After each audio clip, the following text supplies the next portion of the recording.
Right. I believe we are live. My sincere apologies. I had a small technical glitch. We've had to recreate the stream, and but we are back. And thank you to the audience for switching over. Yeah, I am very blessed to have an audience like yourselves, but also these amazing guests. We have Usama Dakdok, whom I've met in the past, and who's very well known and highly respected in the apologetics community. Someone who's well known for his incredible knowledge. I've got Paul Sutliff, who I've spoken with on many occasions, and he does great work exposing the Sharia. And of course, Saint Murad, who has recently created a new Quran translation, which blew our minds, as you know, and his new insights have really changed people's perceptions of the Quran. And of course, Osama Daktok has also created his own Quran translation, and hopefully we can have a discussion around that. So I'll give a moment for everyone to trickle in. But yeah, we had a very, very busy chat earlier. But yeah, in a few moments, everyone should come back. Hey, Islamic Origins, welcome, Mel. So yeah, Paul Sutliff, I will start with you. You're the one who asked, who mentioned that we should have a little discussion about this. Tell us a little bit about who you are, what you do, and your thoughts about why you wanted to have this particular discussion. I'm I've been doing work on civilization jihad for a long time and have pretty much been into apologetics for many years. But I got into from civilization jihad, looking at that point, and then discovering exactly what it is that Muslims, what they're trying to do, required me to learn a lot more about Islam than I originally wanted to learn. So I got into this, I would say, backwards. I'm a teacher by trade and I didn't go into the apologetics field. I did study to be a pastor, but no. And then I've been doing a show called Critical Thinking versus Sharia. It's listed on YouTube and Rumble as the Sutliffian Report. And I work Critical with Usama thinking Dakdok. versus Sharia. Paul, this shows a lack of belief, a lack of faith, and I believe it marks you as an Islamophobe and potentially a bigot.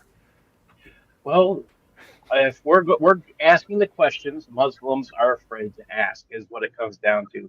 If they know their Sharia more than they know the Quran, is what I am discovering.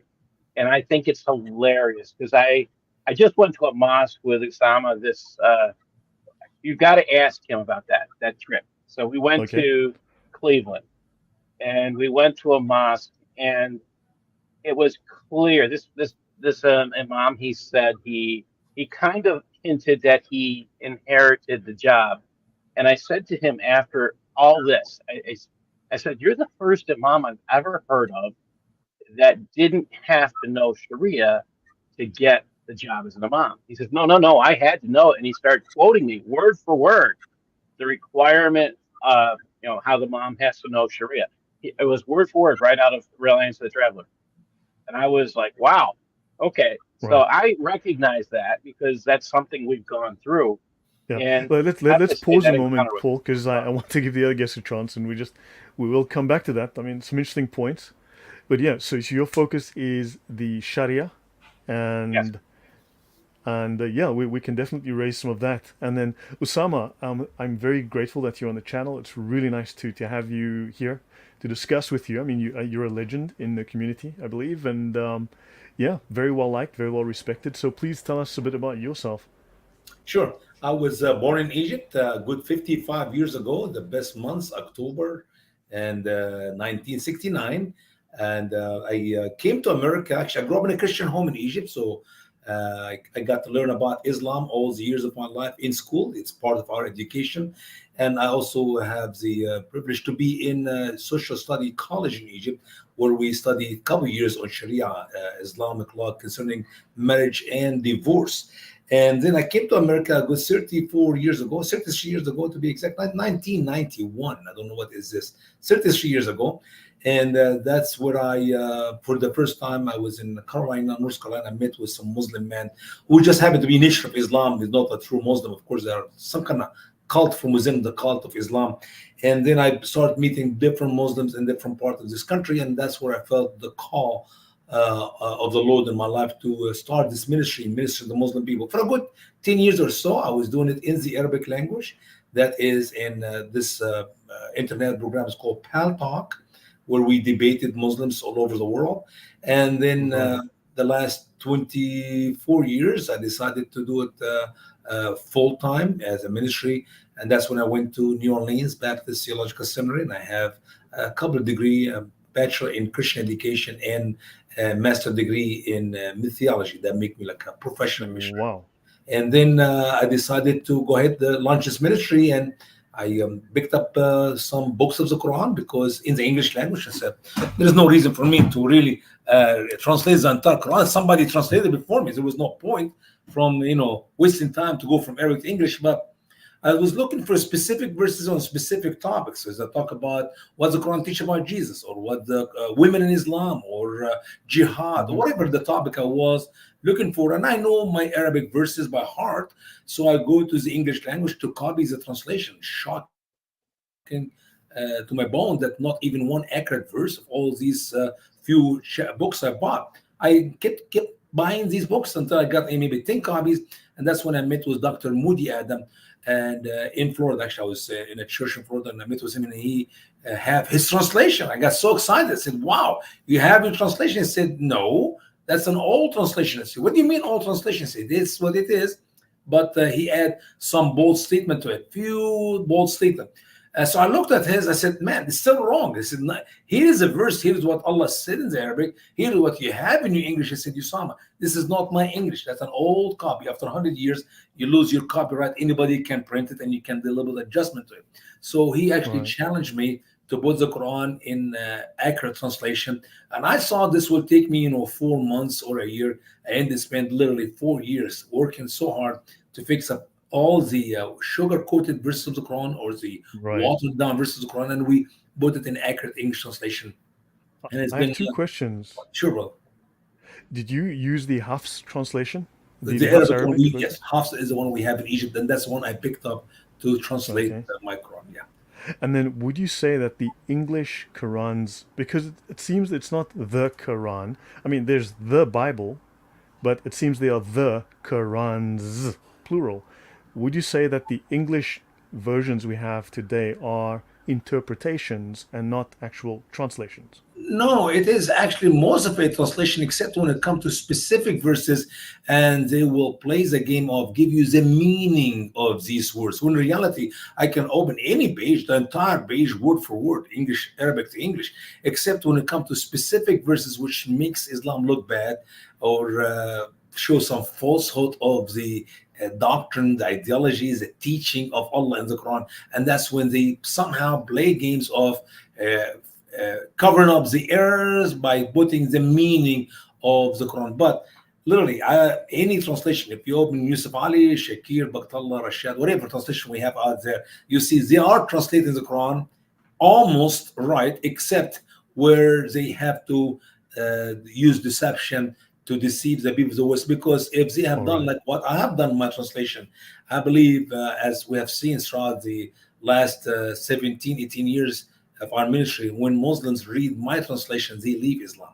If they investigate, not to just jump onto the conclusion that I am lying and I have evil translation, because we just point to the reality of what the Quran actually teaches, not what Muslims want it to be. Okay, great. Thank you. Let me pause a moment. Paul, I just want to come back to you before I go back to Saint Murad. You wanted to convene the panel to discuss this. What did you think was the important pressing issue, and what we want to highlight here today about I think one of the most fascinating things about what Usama has done is he points out the large number of non-Arabic words. So Saint Murad capitalizes on this, and Usama Dakdok capitalizes on this. I think this is a huge point, and I don't think enough people cover that. And Usama's translation, I tell you, I still consider reading the Quran penance type activity. There's no details in it. It's completely con man language, but I think that this translation, his translation makes it easier. And there's another thing he does, which he's probably not going to talk enough about, but it's the way he divided the chapters up in his little commentaries. I think that make it easier to grasp what's going on. Right, thank you. And Saint Murad, are you there with us? So you're on mute at the moment. Yes, sir. So fantastic having you back. I've been following all of you for a long time, and I've had you on twice before. So, Saint Murad, please introduce yourself to the audience and tell us a little bit about your thoughts in terms of what we've just discussed. Yeah, well, my name is Murad, and I am an ex-Muslim, and I have been an atheist for like 10 years, but now I consider myself a classical theist. So this is my religious conviction at the moment, and I look at Islam from like an outsider view. I try to look at Islam without the standard Islamic narrative whatsoever. So I cast the hadith aside, I cast the interpretations aside, even Sunnah and Shia. I put them aside and I try to reconstruct what actually happened without the Islamic history, because most of these Islamic writings, they come from, if you are lucky, the 10th century. That's like a snippet of Al-Bukhari.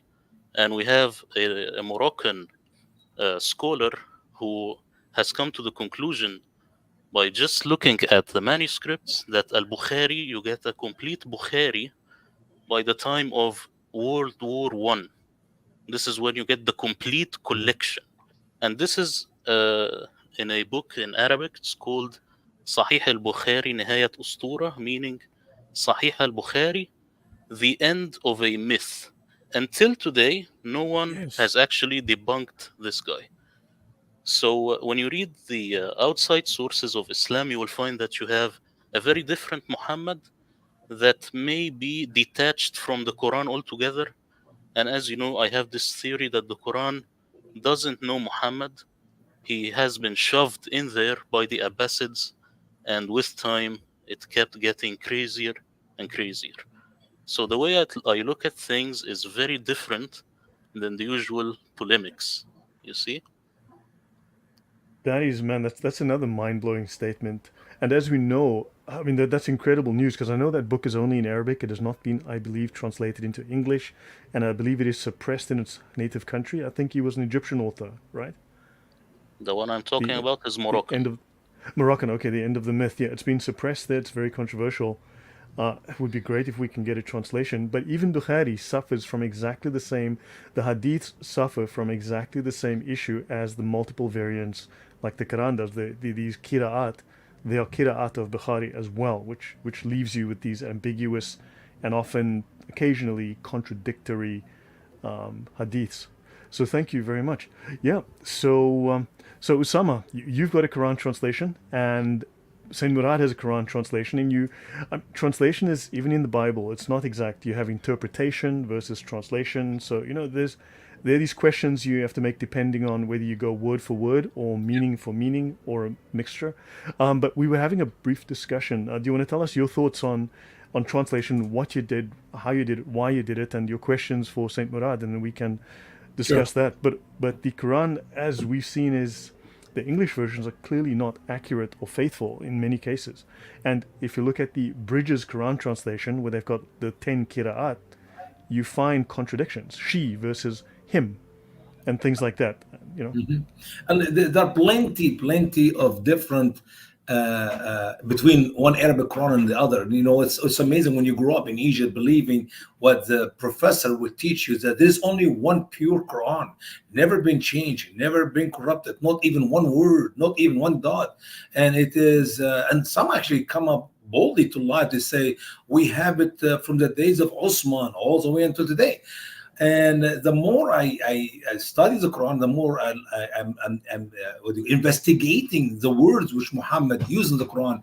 I found that it's impossible that this is the Osmani Quran, because if that is a work of Osman or the early Muslim followers of Muhammad, we would not have found these 279 non-Arabic words in the Quran, especially with words we Arab know it very well. You go in the Quran, you see the word Jamal, or in the Arabic language, the word Jamal for camel. I mean, the Arab buys their camel, and camels are in the Arab world. So what is camel? It's a Jamal. You go to Quran chapter 12, and you see the word Ba'ir, which is a non-Arabic word of Syriac word, which is the word camel. So why we have the word Ba'ir as a non-Arabic word in the story of Joseph in the Quran, When in reality, it's not even an Arabic word. This is just an example. Sometimes Muhammad used words in the Quran. When you look at the English translators, you find that they literally play a game. They use the word money instead of the word dirhams. Well, what is dirham? It is the money was used around 711, 712 after Christ. That is 80 years after Muhammad died. But somehow Muhammad mentioned in the Quran that Joseph was sold for few pieces of dirham or little price Right. of dirham. So how can you introduce dirham in Joseph days? That's literally 1700 years before Christ. Even if you bought it in Jesus days, it does not work. Even if you bought it in Muhammad days, it does not work. So obviously, the Quran of Muhammad, as my friend brother Murad said, it was accurately have nothing to do with Muhammad. Somehow, a few hundred years later, we come up with that Quran, and we got plenty of different Quran, thousands of words different. Just a quick example here. Lamasa, lamastum, lamastum. Lamastum, the Quran, which is used in Moroccan, is actually had sex with. Lamastum is touched. So what word should I translate? In my translation, I put if you have touched a woman, because that's the word lamastum. Lamastum is had sex. Even those are too close to each other. If you're not careful when you read the Quran, you'll not catch mistake. But there are many crosses. But what makes me put my Arabic translation of the Quran is very simple to the English class, because they lie bluntly on specific words, which, by the way, I heard Brother Murad talk to Adam Seeker on that topic, and he hit so many of these words. It is beyond imagination. It's not, as I said earlier, a mistake. I mean, when you translate, you're not infallible. You make mistakes. You maybe put the wrong word or the wrong meaning, misunderstand it. But no, these people knows exactly what they're doing, and they are on purpose deceiving the English speakers to make them believe in Islam, not the one which we have according to the word of Allah in the Arabic language. I have a question then. Because something like 85% or more of Muslims don't speak Arabic, and many thus default to English, this means that these translations, these official translations, are also deceiving Muslims. Yeah, it is. It is, because sadly, it's 13% are Arab. And you know what's amazing? Even when you look at the Arab-speaking Muslims, half of them never read the Quran. When I first time I met was a bunch of doctors from Saudi Arabia, a conference from Saudi Arabia, and I saw these are doctors from Saudi Arabia. There must be scholars of Islam. I was shocked to my bones. All of them are drinking in Cairo, one of the hotel in Cairo. They're all drinking, having party, and not one of them know a verse in the Quran. These are the 45, 50 years old professional doctors who do not know jack about Allah or Muhammad. So I don't know how many of the real Muslims in the world speak Arabic and understand the Arabic language. But in the country of Indonesia, 220 million people there. I've been there twice doing some mission work, ministering to the Muslim people of Indonesia. Imagine 220 million Muslims in Indonesia do not know their right hand from their left hand. That is the largest Muslim country in the world. Yeah, and it's And also they are becoming more radicalized. Oh, easy. If you put me as an imam in any of these foreign Muslim country, and I can make out of them whatever I want. Wow. Yeah. Any comment, Paul, before we? I find that this happens with Sharia also. We were just going through this section on trade yesterday on yesterday's show, and they're hiding their love of slavery. It's not being translated into English. They're hiding all of Right. it, and Yeah. that I mean, there's many things, but that's just something we were talking about yesterday. Yeah. We know it's been removed from the Reliance of the Traveler, but you can find the chapters on slavery. I had to compile material for Adam Seeker, and he's covered it in his channel, and I've done so as well in the Hedaya. So if you go to the Hedaya, you'll find dozens and dozens of pages on the laws of slavery, the Sharia laws, and yeah, you can cover that there. And it's yeah, I mean, I posted a few things which upset some Muslims recently on the few people realize that the European slave trade to Muslim Africa is at minimum 4 times bigger, if not 10 to 15 times bigger than the African slave trade to North America. So you're looking at between 1600 and 1800, you're looking at something like 5 million Europeans were trafficked from Europe to Africa by Muslim slave traders, whereas only something like 350,000 to 500,000 Africans went west to North America. 15 Exactly. million went south to South America, and then something like 60 to 80 million blacks, 80% of whom did not survive, went to Saudi Arabia. Where are the blacks in Saudi Arabia? Where are the blacks in Saudi Arabia? The blacks in America have increased 100-fold. Yeah. Yeah. Yeah, add to that also, brother, about the number of slaves who survived and made it to Saudi Arabia, but they were promised to receive their freedom if they win the battle. So they went to fight for the Muslims and end being killed in these wars, and they never received their freedom. So it's a very sad story. Yeah, very, very sad.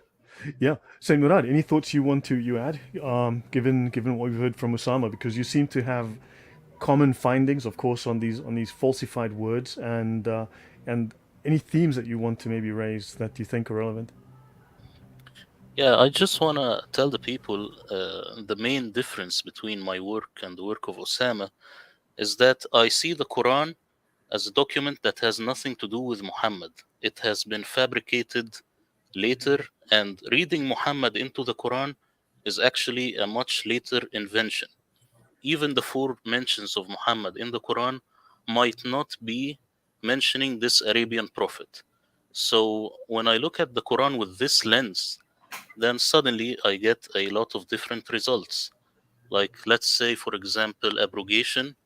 When I created the concordance and I looked at this word at every instance, I found that it does not mean abrogate. Because if you look at nasakha, it means make a copy or transcribe, something along those lines, or inscribe also. So, how are we confident that this means abrogation of verses in the Quran? This comes from the Hadith, and also the idea that the Bible is corrupted. It comes from the Hadith and from later exegesis of the Quran. It's also a medieval hoax, if you like. This idea that the Bible is corrupt. The Quran never says that the Bible is corrupt. You see. So also Yeah. when I look at the Quran mention Injil, it's very strange that it doesn't say, for example, Anajil, which would be multiple gospels, but maybe it says the Injil with the Nasara because Nasara, they are not Christians. They are a heretical group, which are the Nazarenes. So they had this one Injil, which would be a corrupt version of the Gospel of Matthew. So this is how I look at things. I look at it from the lens of just the people that lived at that time who looked at Islam, Byzantine sources, Jewish sources, Sassanid, Persian sources. So I come up with a lot of different results. That's the main difference. And back to you, Lloyd. No, thank you. Osama, your thoughts on that, because this. Well, it's I think until I read Brother Murad and translation, really, I will not be able to come up with a fair judgment. But as an Uh-huh. example, use the word Injil. Well, the word Injil is not an Arabic word. I had a problem in after almost 2 years It's of an Ethiopic word, in fact, and yeah. it's an Ethiopic word. Yeah. So, but what happened when I was working my translation, I had this my Arabic book, and I have every time I see a word I do not understand, I remember very well, put it in pink color, pink color, pink color. So I ended with literally a good 600 words into pink color. Now you go back to the dictionary and look at that what Muslim scholars will try to tell you what actually Allah meant by that word. Amazingly, I found that sometimes they give you 7, 8 different opinion. If you go to any of the scholars, Al-Tabari or Ibn Kathir or Al-Qurtubi or Jalani, so now we get a bigger problem. He meant A, B, C, D, E, F, G for the same word. Which one is the right word? So sometime in the beginning, I said, I make my head a little bit bigger. I'm not going to make a big deal because my heart desire is to show the falsehood of the Quran, the errors of the Quran, the contradiction of the Quran. And so I kind of went with what majority Muslim scholars said what the word is. But when it comes to some specific words where I could not find in the Arabic dictionary, and I almost struggled to the point that I almost quit. I'm not going to translate this book. I wasted 2 years of my life because there's so many words I do not know what it actually means in the Arabic language. Until I met with Father Boutros Zachariah, we were doing some TV shows with him in California, and he told me, Usama, have you ever thought that these are not Arabic words? I said, excuse me, what? I'm talking about the word of Allah in the Quran, the pure Arabic, the easy to understand, as Allah declared all over the Quran. He said, no. He said, these are not Arabic words, period. So now I get a little bit more hope. I went back online and do some searching, and surprise, there are great scholars who did a great job to point to all the foreign words in the Quran. And believe it or not, as I download this document and I look at my pink words, it was almost in the right order. The pink word of the Quran, it is not Arabic word. It's Hebrew. It is Syriac. It is Coptic. It is Ethiopian. Whatever language Muhammad or not Muhammad, those who helped Muhammad to write the Quran after, I believe, a good maybe 100 years after Muhammad died, or maybe longer than that. That's where we see all these foreign words. That helped me a lot to figure out, the word gospel is not Arabic word. It's actually good news. And what is the good news? And when Muhammad did not give us any good news, except Muhammad said that Isa said the good news that there will be a prophet come after him. His name is Ahmed. The word Ahmed is I praise you. It's a Hebrew word. The word Muhammad is the praised one, or the one who is worthy. Mahmud, the one who is worthy to be praised. These are not actually names. These are. And the archaeology proves, as far back as 518, which is long before Muhammad was born, that the word Muhammad referred to the God of the Jews. Yeah, the praised one. It is the praised one. Correct. Yeah. So obviously, I'm actually going to be. Yeah. Sorry. Go on, please. Well, so anyway, we know for sure that it was not about a man by the name Muhammad. That Muhammad or Ahmaduka, as Surah's description, though, in the book of Psalms, it's talking about. And the real name of Muhammad we know is Qasim, not Muhammad. No, his mama never called him Muhammad. Come here, Muhammad. Go there, Muhammad. Qasim is Muhammad's real name, and Muslim cannot deny that. How do we know? I know because Muhammad is a title. So how do we know his name is Qasim? Well, because we have in many hadiths where he was mentioned to be that is his name. So you cannot. It's not in the Quran. So it's from the hadith and from outside sources of Muslim. They believe, actually, a good friend of mine who did an great article on that topic, and proved without any doubt, Qasim is Muhammad's real name, not Muhammad. I'll have a question about that in a moment. Paul, anything you want to ask or add? I think it's funny that the only prophet not named by name in the entire Quran is Dakdok. Now, why would that be? Yeah. Someone asked me about the Quranist movement, the Quran-only movement. Now, according to the Sharia, a Muslim that denies the Hadith, the Sunnah, effectively is an apostate, right? That's in the Sharia. However, I find that there are a couple of legitimate Quranists. However, I don't find that their position is believable, nor are they honest. Because, for instance, if you ask a Muslim, what are the names of Muhammad's wives? They'll say, it was Betty, Sally, Jeannie, Harriet, Helen, and Joan, right? And you say, show me on which page in the Quran I can find that list of names, please. And it's not in the Quran. So how can you know anything about Muhammad's life from the Quran if it's not in the Quran? So therefore, they don't dispute the names of Muhammad's wives as just as one simple example, yet they say they're Quranists, Quran only, yet they don't dispute the names of Muhammad's wives, which are not in the Quran and come from the Sunnah. So I don't find that these people are honest or believable. I believe that they are using this as a claim to defend themselves against the embarrassment of the Sunnah. Yeah, Brother Murad, you have to understand, Lloyd, I'm sorry. The problem with those Quranic only people, they do not know the Quran itself. The reason they reject the Hadith, because there's so many of the saying of Muhammad and the action of Muhammad, the Sunnah of Muhammad, it is unbelievable, immoral. But the Quran teaches the same thing. If I give you a good example, they would say, we don't believe in the hadith because Aisha said Muhammad married me when I was 6 and had sex with me when I was 9, and he died when I was 18, which Muhammad had to be 54 when he was involved No, with but 9 was a woman back then, and 9 was equal to 18. The numbers have gotten smaller. 25. They've halved in value. Around 25 and few days. I understand. Yeah, But yeah. So the numbers have halved in value since then. So things so have changed in the Oh, last hold few on, hundred hold on. We years. got a problem there. right. We got to remember this is a lunar calendar we're talking about. Yeah, yeah, you know. But in reality, you go to Quran chapter 65 and you read about the divorce, something I studied in college in Egypt, and it blew my mind. I couldn't believe that that's what Allah teach. There is no such a thing as age. This is I consider myself to be an expert on marriage and divorce in Islam because that's what they taught me. So you can marry a child after birth when you know she's a female. There's no age of Yes, uh, the Sharia that has no age. okay. Yes. Now, but to be involved with sexually, they tell you she have to be baligha, means she have to be come to the age of puberty, which is not true. Why? No. Because Quran chapter 65 verse 4 said, you divorce an older wife and you doubt in your mind that she maybe is pregnant, there is a prescribed waiting time of 3 months. Within 3 months, she cannot be married to somebody else in case she's pregnant by you. As well as for those who have not yet begun menstruation. These are little girls, according to most scholar interpretation, like as Right. for example, Tabari. So what is the age? About 8 or 9? We just take 8 or 9 to follow the sunnah of Muhammad. That's what Muhammad did. So the Quran and the Hadith are both immoral when it comes to the topic of Right. marriage to little children. So, but most likely they will reject the Hadith because they only want to go with the Quran. When in reality, you cannot even practice the Quran unless you believe in the Hadith.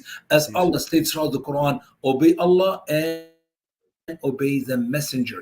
You cannot obey Muhammad when you know nothing about what Muhammad said, because nothing is written in the Quran was the teaching of Muhammad. But what we know about the saying of Muhammad is what we must obey as Muslims. Therefore, you have no option but to believe Allah, His word in the Quran, and the Hadith, which is Muhammad's word. Otherwise, you'll be living in disobedience to all the command of Allah to obey Muhammad. Thank you. Yeah, Saint Murad, any thoughts from yourself? Yeah, I just wanted to add something about the word Arabic, Arabi. This word itself, Christoph Luxemburg says, it itself is Aramaic, and it means something like clear. So the word mubin would be evidenced, like backed with evidence, and Arabiyun would be clear. So this itself will throw the whole Quran is Arabic legend out of the window. And it makes sense, because why would you call the Quran Arabic if it's clearly Arabic? But let me tell you why this whole thing began. Muslims, they used to call Al-Ajam or Ajami for the Persians only. This is something that people don't know. Persians are Bilad al-Ajam. Arab are the Arabians, people from Arabia. And Say this that is word again, please. which Ajam. Ajam. Oh, okay. Ajam are Persians exclusively, not just any foreigner or non-Arab. And you can find this in maps in the medieval times. So this is imposed from the standard Islamic narrative that the Quran is Arabic and it's not Ajami, not Persian.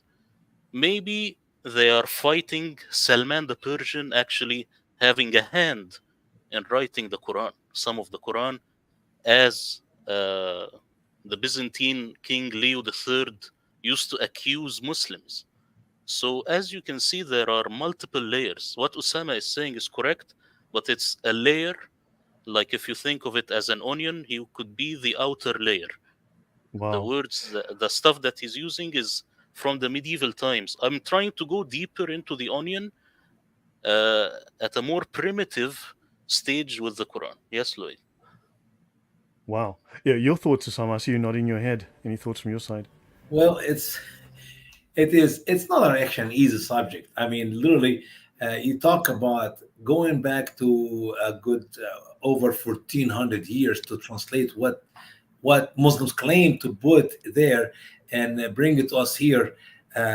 It's unbelievable. But the beauty of it, the more you know about the sources where Muhammad copied his material from, the Old Testament, New Testament, and many of the what we believe to be not true gospel, maybe this will help us. And also, if you put in your head, that, wait a minute, there are these foreign words. Perhaps the guy who was writing that specific passage or that portion of the Quran, he's some guy from some Syriac background, and that's why he will pick up these specific words there, and you see it repeating from one place to another place.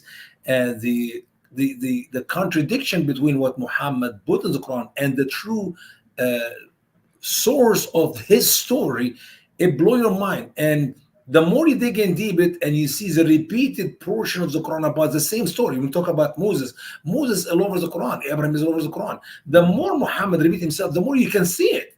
This is not an Arabic Quran. This is a copy from other source, and here is where we have the misunderstanding. Even sometimes you see confusion between two different stories, and Muhammad puts them together. As a matter of fact, there are some passages in the Quran where three different accounts from three different periods of life and different background and different, and he puts them all together in one story. And you cannot help it but to laugh. Sadly, most Muslims, they study the Quran, they work so hard to memorize it with the shake of the head. And Murad knows that as an ex-Muslim, front and back or right and left, and they have no idea what they're saying. I have met Muslims in foreign countries who memorize the Quran much better than most Arab, and they have no idea what they're saying in their recitation. It's demonic work. It's unbelievable. Right. Couple of points. I just find it crazy that there's not a single Orthodox Christian story that is accurately written in the Quran. It's all mythical, children's tales, Jewish Mishnah, or Gnostic, but not a single actual Orthodox Christian story. And that's what Lloyd. caused me to write Yeah. my two books, exposing the truth about the Quran, the revelation of errors. I got 750 pages. As a matter of fact, my editors, The revelation of errors. Yeah. Let me bring that up. my editor took another 150 pages out of my translation. I don't like it, but they said, Usama, you repeat yourself. I said, but Allah repeat himself. Why can't I repeat myself? No, let's make it short and sweet. So these two books were a shocking thing to those who have read it, because we know where the story come from. But Muhammad destroyed every copy, literally every story he copied in his Quran. Okay. Amazing. So, Murad, you were going to say something? Yeah, about the Bible, I think the authors of the Quran, I call them authors because I think it's not Muhammad, they are authors. They had no access to a Bible, but they had access to a corrupt version of Matthew, which is the Gospel of the Nazarenes, and there were Right. heretical Jews called the Judaizers that helped this movement of Mu'mineen start, probably around Iraq and Syria region. So that's why the Quran is talking to um, fringe Heretical groups. Jewish Messianic group. Yes, but it's outside of the Bible and the canon. You see? Yeah, in fact I've been meaning I read these notes maybe 3 years ago. I had access to I found a couple of theses, university dissertations written in the 30s and 50s and 60s, and I read them, and I've been meaning to do a talk on them on my channel for about 3 years now, which discusses the early history of Christianity in Arabia, which many scholars deny. But we can see that Christianity was well established, and there was a massive fight, which is crazy what you mentioned about the Gospel of Matthew, because the Christians had theirs, and then there were like 5 or 6 Gnostic groups with their fake versions, and there were massive theological battles over who has the correct one. And much of this is centered around Najran, which is in southern Arabia, very close to Yemen, and this area was called Arabia Heresium Ferax, or Arabia, the bearer of heresies. Because when they were kicked out of Rome, they went to Haran, they went to Najran, and they went to Alexandria in Egypt. So these were epicenters of heresy. Yeah, so thank you. That's a really interesting point, Murad. Yeah, Yeah, these also, people. sorry, Yeah, okay. please These go on. people they thought that the Gospel of Matthew was the only correct gospel, but without the genealogy.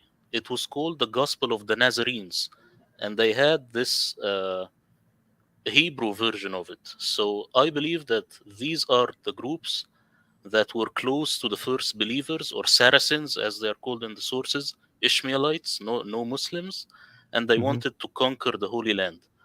That's what I believe the Quran is talking about. It's as Odon Lafontaine says, I like his thesis. This Judeo-Nazarene teachers who were teaching these warriors how to act when they try and reconquer the Holy Land.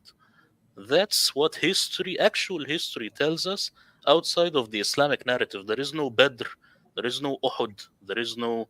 This stuff you will not find. Even the Jewish massacres that Muhammad supposedly did with the Jews, you will never find any Jewish source citing such stuff. So that's why I Hmm. say that the standard Islamic narrative is, at the very least, flimsy. It's not history.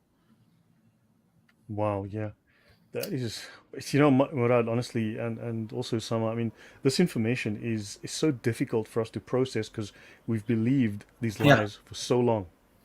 Well, I kind of like the old story because they show you how savage Islam is. Like maybe it's a massacre of Bani Qurayza, but now I Mhm. know for sure this is not true. So it's like I'm not very happy about it. But But they obviously did it as an example, as a showcase of yeah, Muhammad's power and how he. But you know, Um, Osama, sorry to cut you off, go Lloyd. on, please. Go on. Osama, I have tried to look at these massacres from Jewish sources, and I went to the Jewish encyclopedia, and then I found it. I looked at the citation right under, and it was from Al-Tabari. I know. So, Well, and you so know they what? themselves, they do not Yes. know. Yeah. It is sad because that is the influence of Islam on the rewriting of the history of what took place in the past. I mean, how many times I hear here in America preachers, famous ones, who will tell me that if Abraham did not have any involvement with Hagar, we will not have the Ishmaelites and the Mohammedans. Imagine that here, great professors and great teachers and great they have doctorate degree. They think that the Arab are the descendants of Ishmael. When in reality, a simple reading to Genesis account, chapter 25, I mean, in one chapter, God puts them, here is Arab, the first 6 verses, here's the Ishmaelite below them, two different nations.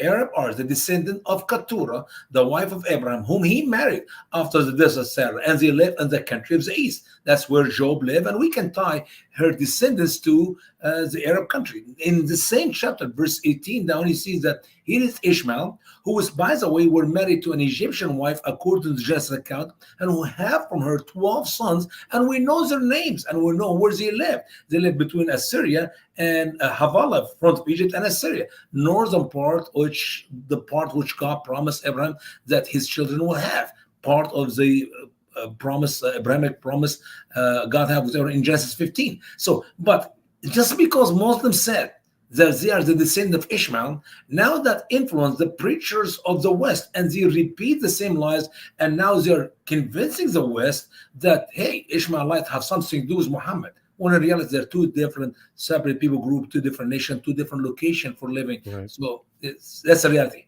And you know what's more than that, worse than that? We do not even know who Muhammad's father is. Abdullah died 3 years before Muhammad was born. So if you do not know who is your father, how in the world you can tie yourself to some other people group? Yeah, I have two No, points that. Yeah, sorry. But go on, oh, Murad, please. Go on, okay, please. only these 2 points, then I will listen. I just want to tell Osama also that the Quran never mentions who was going to be sacrificed. You know why? Because it is 100% Isaac. Because the Quran knows that the listener has the correct assumption from the Bible. That's number one. Number two, about the word Saracens, in the sources, people they say it means that because the Muslims were the destitute of Sarah, but actually Mm-hmm. there is another reading for the word Saracens, which Mm-hmm. could be even turned into Arabic Sarraqin, meaning those who keep stealing, who keep plundering. So Wow. this is another way of looking at it. So Saracens could be the thieves, the plunderers who keep on plundering. It has this magnification in Pirates. the word. Yes, which is Yeah. terrible, terrible. Wow, Murad. Every time you speak, honestly, I just you just completely rewire my world. It's very difficult to keep up. Before I mention my comments, Paul, anything from yourself? Because I mean, this is mind blowing information from our two guests. I've had fun with Usama, working with Usama on his. He's been doing a regular show where they're going through the Quran. And what Murad talked about, he actually just spent some time ago talking about going right straight through the Quran, saying, "Look, this person who's getting sacrificed can't be Ishmael because the Quran refers to Isaac here, here, here. It has to be Isaac. And the thing, I'll say this: he's been going through the book of Yusuf, or you would start a chapter of Yusuf in the Quran, Joseph, and I find this hilarious because I call the Quran con man language. I say it's written by someone who knew Arabic as a second language. I'm an educator. Uh, I work in the inner city. I recognize certain quirks in the Quran that indicate there's no way this was not written by someone who didn't know the language as a second language learner. There's no way. Well, what I'm finding Hmm. also is, and I say this over and over again, the Quran is written, and I say it's written in con man language because it's written in generalities. Anybody who studies intelligence analysis, Mm. anybody who works in law enforcement, cannot read the Quran and not recognize it's written in con man language. Mhm. Understood, yeah. I just want to mention this has been making rounds on X, so thank you for reminding me in the comments, whoever that was now. Outrage in Iraq. Outrage as Iraq considers allowing girls aged 9 to be married. Now, you can go to Islam QA Just and find that there is no lower age limit. Any age, as Osama correctly said, is allowed. So a girl could be born a week ago and she can get married now. So yes, and also this is becoming more blatant because the West has taken a very weak position. It's culturally lacks confidence, and we need to assert ourselves. And of course, Muslims feel that they can now openly become the religion of pedophilia. Sadly, so yeah, so this is happening, and this is something to be aware of. Osama's book, The Revelation of Error, fantastic title. So yeah, do you have a electronic copy of this for people that they can Yes, download? it's available. Volume one and two, Okay. both of those. Yes, Excellent. So that where can people find that? on Amazon or our website as well. Okay, fantastic. And I'll try and get those links up. If someone could find the links on Amazon and on Osama's website to the books, please post them in the chat. And I know people have been posting the link to Murad's free copy, the partial copy of his new Quran. And then also, I wanted to bring up this for you two to. I have a question. This is preempting. So, but Saint Murad does not have his PowerPoint presentation with the samples of his translation with him today. Usama, perhaps, and Saint Murad, could we maybe in a few weeks, because I'll be traveling again soon, so maybe in like 3 weeks to a month, could we have you guys on with some of Saint Murad's samples of the mistranslations of the Quran and have you guys discuss that? Because I think this would be a mind Oh, blowing that'd be awesome. education.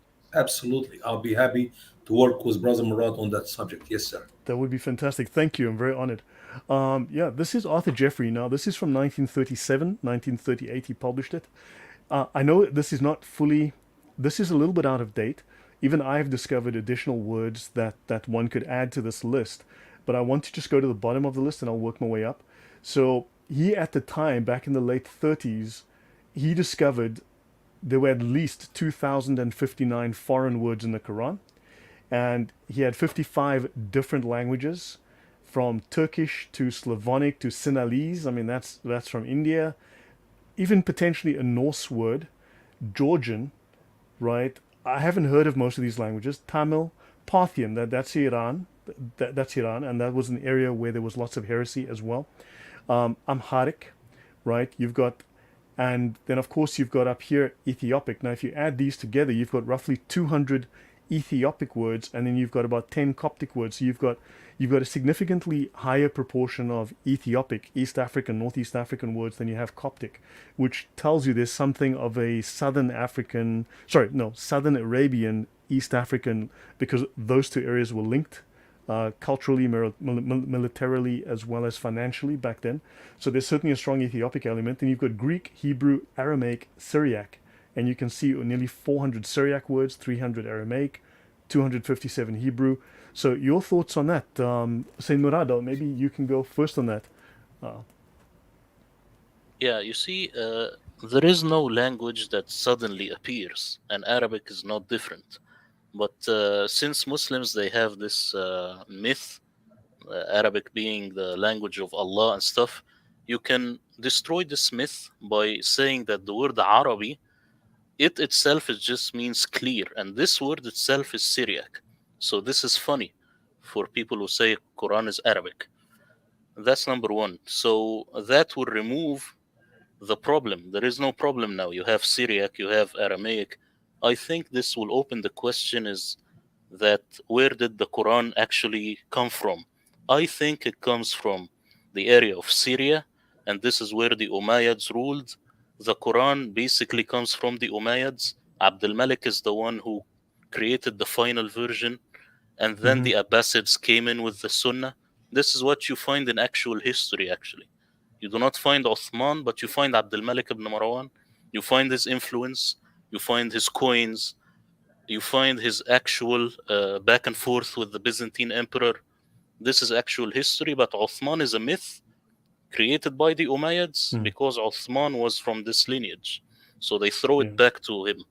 That's what I Well, look, think. we don't have Muhammad's original Quran. We don't have Uthman's Quran. And the language of the Quran is not Qurayshi, even though it was supposedly written in the Qurayshi dialect. So, all of this is myth. And you've got all of these foreign words. Yeah, Usama, you were nodding your head there. Your Yeah, thoughts. it's just funny because I have read, I mean, I'm 55 years, I have read few hundreds of books of my life, and I never read in the beginning of any book, it says, this is English book. It's clear English. This is Hebrew book. It is clear Hebrew. This is French book. I mean, even the famous writers like Shakespeare, he never put, this is my poetry. It's in the English language. It's clear language, except the Quran. Why Allah puts in the Quran is pure Arabic. You don't have Muhammad just ignores these ideas that this is pure Arabic and it's an Arabic book. We'll not have this discussion right now. But it's another error in the Quran that Allah declared it is clear book in the Arabic language when we know for sure it's not Arabic. There's no chance that book can be written by Arab. And I mean, for years I say Mecca Quran, Medina Quran, Mecca Quran, Medina Quran. I'm sorry. Nothing is written in Mecca and nothing is written in Medina. Nothing is written in Muhammad days when he was alive. It has to be, I'm guessing, at least 100 years after Muhammad when somebody pinned that these poetry for us in these foreign words. Right, there's a lot of foreign words. Your thoughts, Saint Murad? Yeah, I agree. Let me tell you about the Mecca and Medina phases. This is very funny. But the reason, I guess, they created this is to make Muhammad another Moses that was being persecuted, he and his people, and then he went out of Egypt.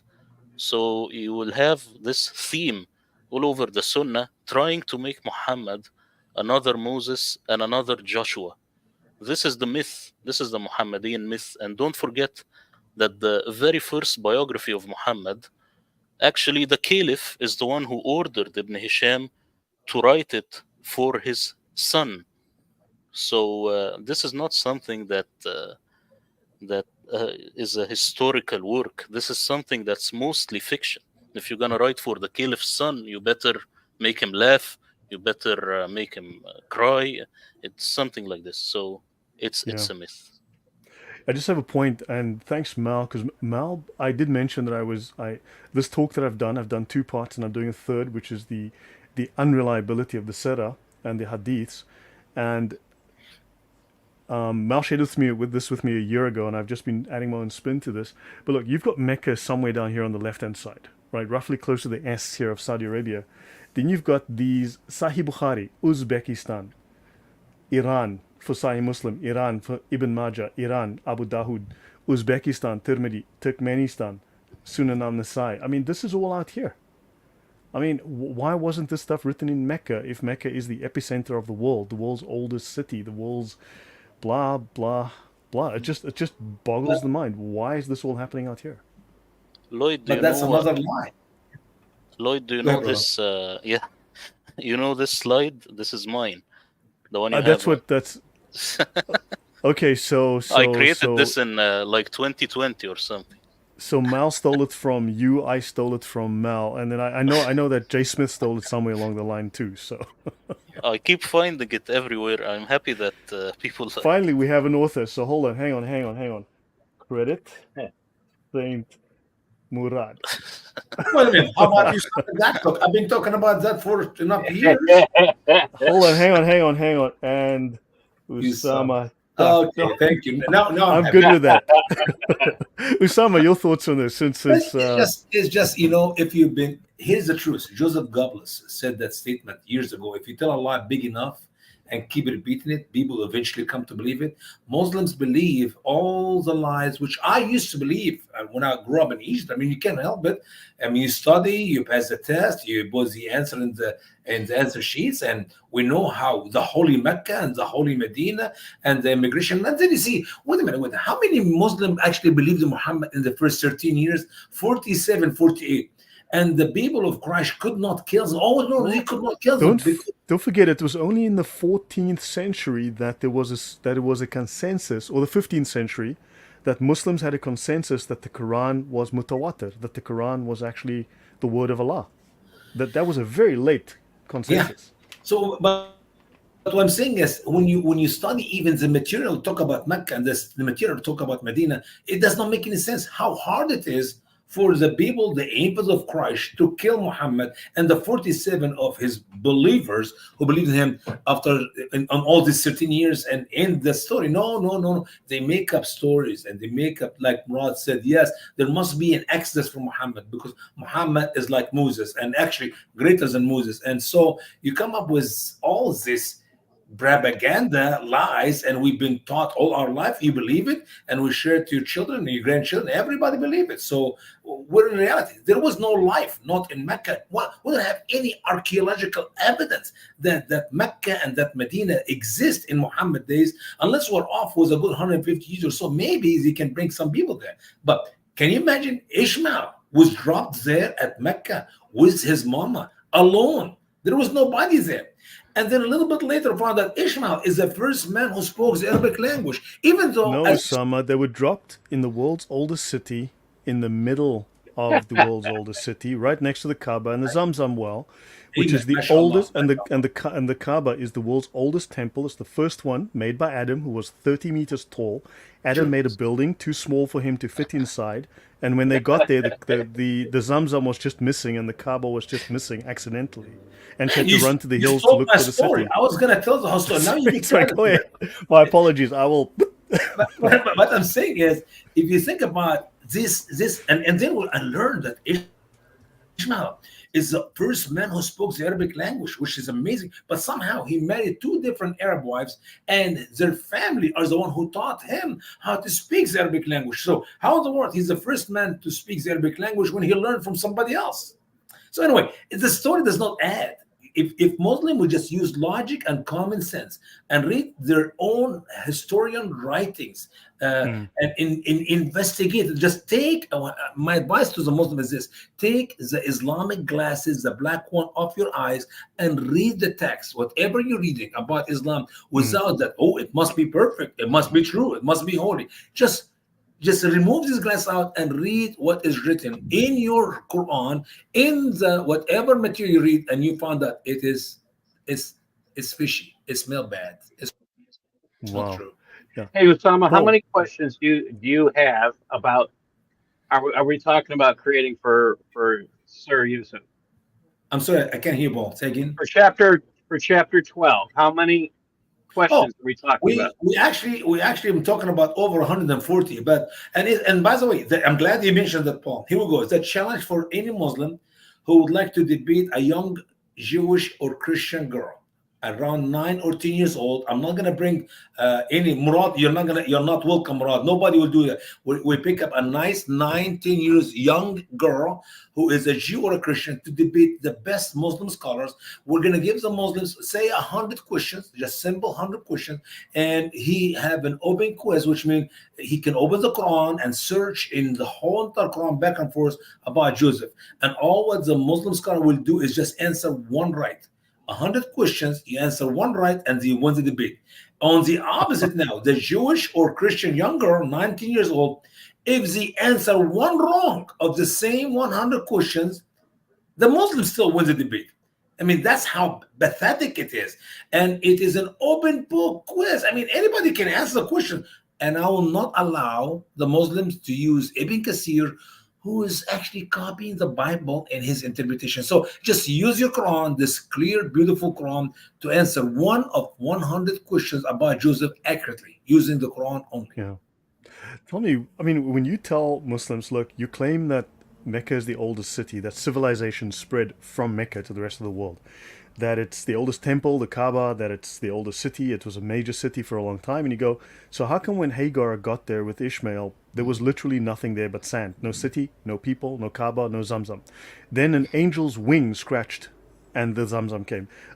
Ishmael's heel hit the ground, and the Zamzam came. A bird pecked in the ground and the Zamzam came. And she ran between these two hills to look, and there was nothing. And when you tell them so, and then you, at the same time as you're claiming that there was a barren wasteland, as the Quran itself says, and they claim there was the oldest city, this is utterly contradictory. I mean, there is no reconciling. What excuse do they give? And there's no answer. Maybe Murad know an answer. Murad, your Lloyd, thoughts? Lloyd, Mecca is not in the Quran. We got Becca. We got Becca and we got Mecca. Becca would be the valley of Becca, which is close to Jerusalem. The valley of weeping. Right. Bible talk about it. Yeah. Yeah. Mecca, when it says ببطن Mecca, it means by the belly. Actually, Mecca, if you look at it from a Syriac perspective by Christoph Luxemburg, he says it's actually Ma'ka, meaning a battle.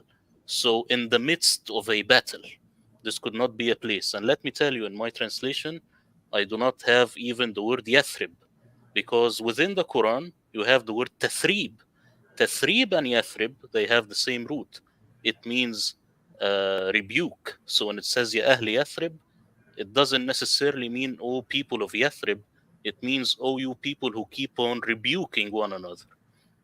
You see? So this is what you get when you look at it from a linguistic perspective and cast aside the Islamic narrative. Yeah. Well, I mean, this is the world's biggest hoax. And if you think, and if you guys think that my translation is hard to understand, well, good luck to figure out Murad translation. I took it easy. I'm serious. I took it easy. I just so many of the things I'm looking. I cannot wait to get your Quran, Murad. But so many of the word, I just said, you know what? Just let it go. Just let it go. Don't make a big deal. Let's get the major important stuff out and let it go. I think Murad is picking too deep. God help the Muslims. This comment, Lloyd, you see, Mel is saying Yathrib was renamed Medina until 12th century. What does this tell you? It tells you that the Quran, Medina which was could in not the have been around. The Quran, which was in the Sana'a manuscript, when you look at the manuscript, when it has the word Yathrib, it doesn't necessarily mean that place. You see, that's the idea. And this, as I tell you always, the standard Islamic narrative is a medieval forgery. And don't ever forget the Crusades. What the Crusades did in the Islamic world was shocking to the Muslims. They were shocked to the fact that Jerusalem was retaken by the Crusaders. This itself generated a whole new level to the Islamic narrative. And also, do not forget the Mongols. The Mongols almost single-handedly eradicated Islam.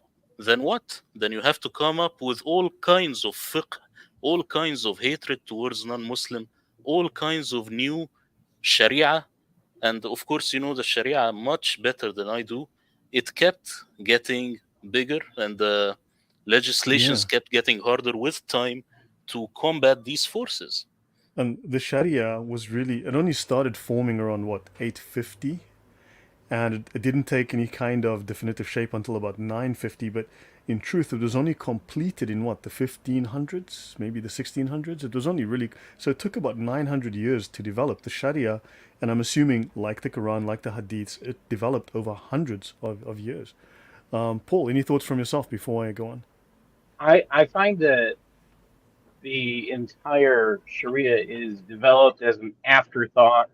I'm not sure after what, because sometimes I wonder if the Quran pieces were created first, and sometimes I wonder if the Hadiths were created first, or if the Sharia was created and they tried to dance around things. But you find problems with that where Muhammad says things like water is pure, all water is pure, and then the hadiths say, and that's from the hadiths, and then you find the Quran correcting Muhammad, and that stuff just makes you laugh. I'm sorry. Can I add one thing, Lloyd, about the Sharia? You have to Yeah. put it in context. There is something with the Islamic narrative that we forget the context, which is geographical and also historical. You say it started at 850. Uh, the first question you should always have in mind is who was the caliph? Because the caliph he was God. He used to decide everything. And during 950, with the Abbasids, you have to think of the riots going on and all these people who wanted to take the caliph down. And actually, one of them was called Al Muqanna, the masked one. And this was like a socialist revolution. You have to look into these revolutions because these legislations in the Sharia, uh, some of them are a counter to these revolutions. So this is very critical because it's what the caliph wants is what the caliph gets. It's not the Quran. Forget the Quran. It doesn't play a big role in Sharia actually. Okay, that's really yeah. So the because look, I've been doing now the hadiths, right? And I mean these, according to Western scholars and even according to Muslim scholars, these isnads are just fabricated, right? There's so much controversy, so much doubt, so many issues that have been discovered, even by Muslim scholars who are casting doubt on the hadith, saying that, and we also know, and they're saying, for instance, that hadiths were created and isnads were created to support given theological, social, religious, political, or whatever positions at a given time for a given group.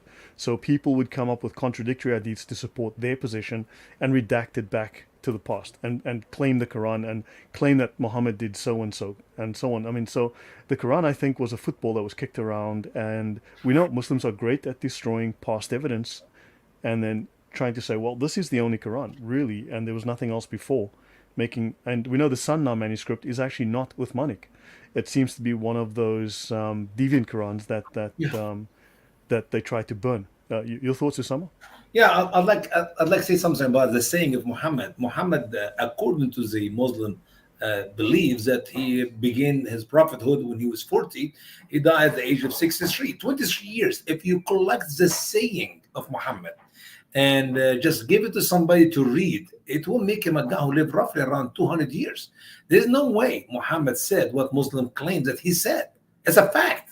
I mean, not talk about the subject and the contradiction of the saying. I'm talking about the timing. You know, we know that Jesus lived. We know that Jesus did a great ministry for 3.5 years. And if we collect the red words out of the gospel, which is 100%, we know Jesus said these red words, it will make a good couple of hours, maybe 3 hours worth of reading. Now, you go to Muhammad days, that's, I know, a little bit later, 600 years later, but how in the world Muhammad had any time to make up all these sayings? Some of them are lengthy one, and some of them just full of nonsense, and say, oh, Muhammad said this, Muhammad said that. The chance for Muhammad to say all what he said is a slim, zero chance. But Muslims love to say good words for Muhammad because they believe they receive a blessing for saying it, and they Right. believe a blessing for everyone who obey. And that's where you come up with all the saying of Muhammad. Yeah. Even within the Islamic sources, for instance, I spent a year sitting with Umar the first's son, Abdullah, right, who died 693, said one legal scholar, and I did not hear him transmit anything from the Prophet. And then we learned from another scholar, writing around 740, observes, I never heard Jabir ibn Zayd say the Prophet said, and yet the young men around here are saying it 20 times an hour. And by the way, some of these names in the list of names, so and so heard, so and so heard, so and so heard Muhammad. Some of these names never exist. I don't even know who these people are. Nobody knows who they are. Right. So it's not because you give me a narrative by so and so and so and so that means these are real people who exist. We do not know if Muhammad exists, for heaven's sake. How do you know about the rest of these names who, it's just nonsense. Yeah. No, there's a lot of fabrication going on, and clearly a lot of, yeah. And we got Paul? to remember who pays the biggest penalty. It's the person who actually believes in this stuff.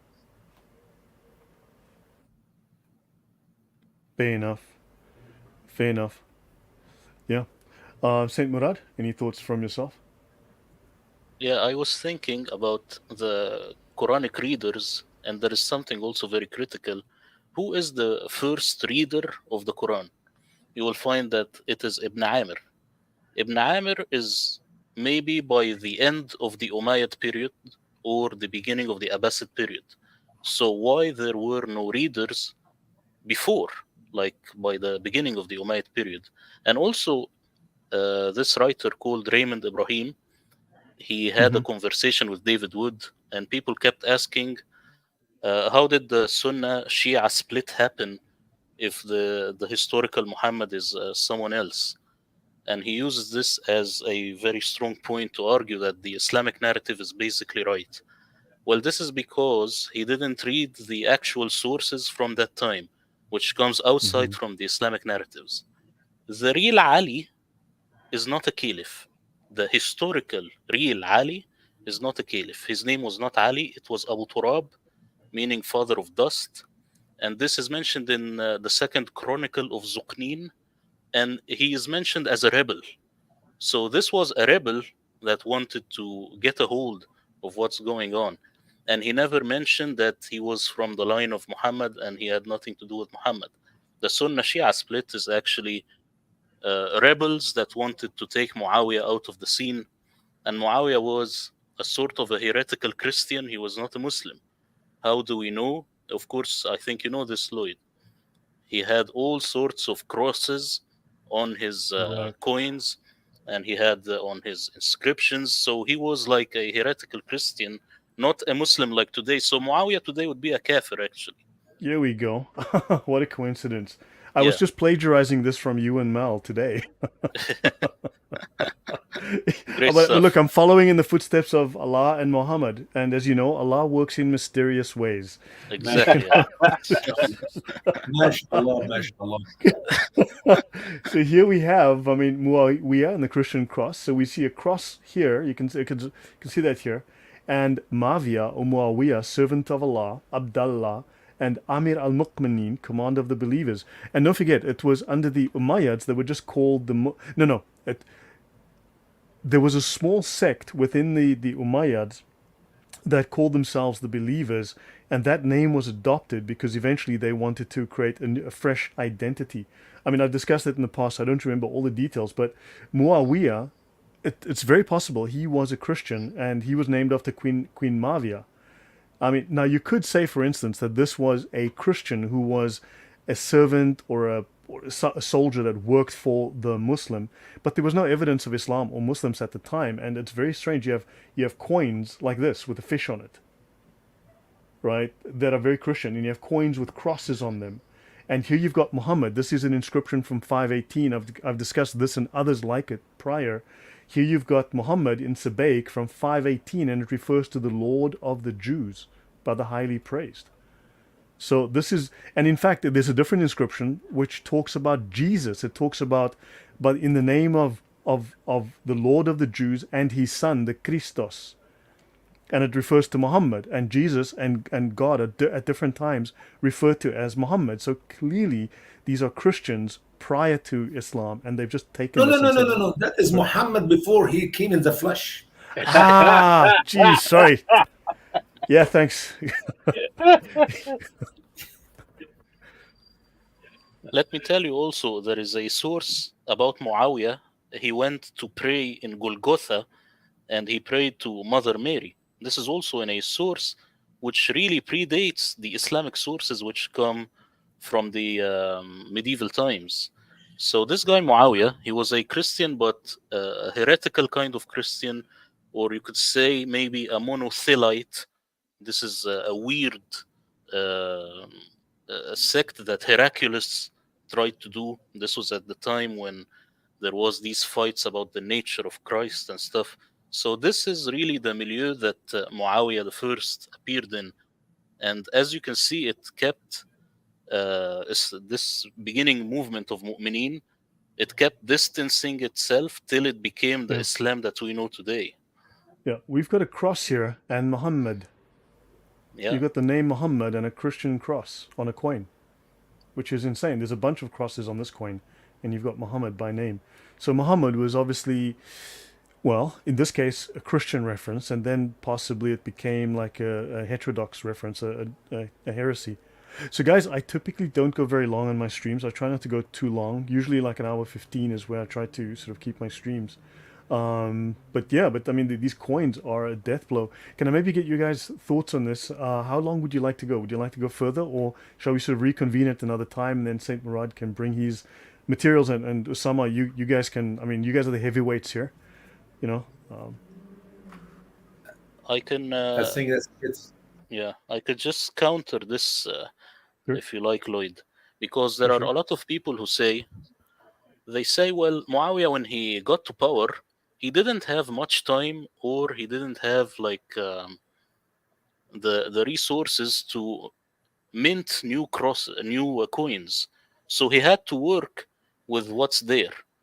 Well, yeah, of course, this is a big scam, because Muawiyah, throughout his whole reign, he had the crosses, and the one after him, only Abdul Malik is the one who started removing the crosses. And another thing is, let's look at um, any other people who conquered Rome. Immediately, they changed the coins, so that they tell you, we are the new guys here. This is how it's gonna be. So keeping the crosses with the word Muhammad, and this word actually, if you read it in Aramaic, it could be Yasua. Just type in Google Yasua in Aramaic. So Yasua would be the correct name for Jesus. So this, Right. what you see now, Muhammad, it could actually be Yasua. This is just what I want to say. Okay, so but it feels like we're slowly unraveling a mystery, and I mean, because of the internet, because of the efforts we've all made, it looks like Islam. I just feel like it's unraveling, it's falling apart, and historically, the historical method is what is killing it. Any thoughts from yourself, Osama? well, I think we have good introduction today for the work of our translations, and I really want to dig into it so we can get to another program soon. Lord's willing, maybe in a week or 2 weeks, whatever time you fit with Brother Murad and both of you guys. And I'd love to show our wonderful English audience. Here is what Allah said in the Arabic language. Here's what Muslim scholar translated, and here is what actually said in the English language. And I'd love to hear what Murad think of my translation, if he can come up with some of his verses. And I would like to, get to know a little bit more, because I have not read yet anything from Brother Murad translation. And I know Oh well, he's given a sample for people to read, and maybe we can use that sample. That'll be a good idea too. yeah, I'm thrilled. This would be great. Quran versus Quran. It's like, you had the dance off in Zoolander. Now we're gonna have the Quran off. And I do not know, Loyal, do you allow Muslim to come, and maybe the kind of gives them a chance to ask questions or give comments in the end of our I mean, program? we could do that. Look, typically I don't do that, Okay. that, but I certainly could. I mean, there's no reason not to. But I mean, typically that's not what I do on my channel. There's plenty that do blood sports, on the internet. But yeah, certainly we could do that. I prefer to keep mine sort of uninterrupted, Sure. and but yeah, I mean, we could certainly consider that. If you want to let me know, we could bring someone up afterwards to ask questions. But I would generally prefer that we deliver our message first, And and then then open the floor. Yeah, before we get stuck with interruptions and propaganda. sure. That'd Okay, be yeah, awesome. that would be great. Yeah, Paul, any thoughts from yourself? Well, I always find it from a teacher's point of view. I'm still stuck on the term Saracen. You said it meant the thieves who don't stop stealing. Did I understand that correctly? Yeah, Sariq would be the one who steals, but Sarraqin would be those who continuously or who keep on stealing. So it has this sort of continuity and consistency to it. Sarraqin. Pirates. This is a Pirates. yeah. I'm gonna be laughing about that for a while. I have to do a little bit more research, but if that's what it means, boy, it should change our history books. But remember, I am saying this is one of the possibilities. I'm not Abilities, saying yeah. this is This is the only way of looking at it. Yeah, look, I can tell you now, all of our minds, the whole audience is thinking, "Yep, thieves sounds about right." That's Well, It fit yeah, the being the description, educator, I'm sorry, being the sorry, educator, Usama. and Usama's in on this too, because again, we came about this different directions. He's been doing something for quite a long time on the errors in the textbooks, and it's funny because started doing that, and I didn't realize he'd already done it. And I'm just looking at the textbooks that we have now, and they are so corrupted. Um, it's disgusting to think that what we're teaching our kids now is what created our problem in the United States, where all those it starts in elementary schools, it goes all the way through the high schools, and boy, if you look at what we teaching kids about Islam and in favor of Islam now, you'd be disgusted. Yeah, but I'm look, that's guessing it's the Qatari same in money that's Poland. infecting us. Qatari and Saudi money that's infecting your Yes, education system from yes, K through to university, and you're yes. seeing it on the streets with these Hamas protests. Hamas So lovers, yes, Hamas lovers. Yeah. yeah, And you know what's amazing? I talked about these lies. We have a presentation in our ministry. It's called Lies in the Textbooks, where we cover 15 of these lies. And the first three lies was about Israel. And I did this presentation for a good, maybe what, 11 years, 12 years. And I never thought that the result of this brainwashing our children in our public schools will be up to that level, because you're talking about over 90% of those protesters are actually from Christian homes. Some of them are Catholic, some are Baptist, some are whatever. And of course, a bunch of them are gay and lesbians, standing with the Palestinians, less than 10% of them in 200 colleges. And here's my expectation is this semester, it will be 500-600 colleges. As a matter of fact, if Trump won his election in the following semester, it will be even in high schools, because we already brainwashed our children from 2002, 2003 until now with all these lies about these occupiers and blah blah blah. All this, I'm not going to get to the topic today, but maybe that's another subject for another time. But that is the result of brainwashing our children, and yeah, here we see the result. It is actually the Palestinian using our children as useful idiots for their own benefit, and for the benefit of the Muslim, for the destruction of America. yeah. This is unfortunate, but look, I think all of us in our own way, we fight the fight. We try to get the truth out there. Yeah. I believe we can win on we have the facts. So, but yeah, we're fighting a big machine, but I just believe that, as I tell people, we need to be the grains of sand. That grain of sand turns into a landslide. We need to be the grain of sand in the gears. And enough grains of sand and you jam those gears. You just Amen. grind them till they stop. And Amen. this is what we do. Yeah. Saint Murad, thanks Usama. Saint Murad, final thoughts from yourself, and then we can wrap up. I think, but I'd love to have you guys back. I mean, this is great, and that whole Quran discussion, the interpretation, would be amazing. Yeah, thank you very much for inviting me, Lloyd, and thank you, Paul, for making this possible, and thank you, Osama, for having an open mind about my approach, because sometimes maybe we contradict each other. This is not a problem. And about just one word about this Palestinian stuff, let me tell the LGBTQ community that if you go to Palestine, you will never return, because you will be thrown off a very high cliff. So No, there'll be a yeah, rooftop party given in your honor. yeah. as, So as what was it, JD Vance? No, it was Benjamin Netanyahu said, chickens for KFC. KFC. yeah. So thank you very much. Yeah. So guys, yeah. Any final words, Usama? And Very simple. Is good. When I finished my project 15 years ago, I was always hoping and praying that somebody else beside me will come up with a better translation. And sadly, so far I have not seen. I'm looking for Murad's one. I think it's going to be a powerful one.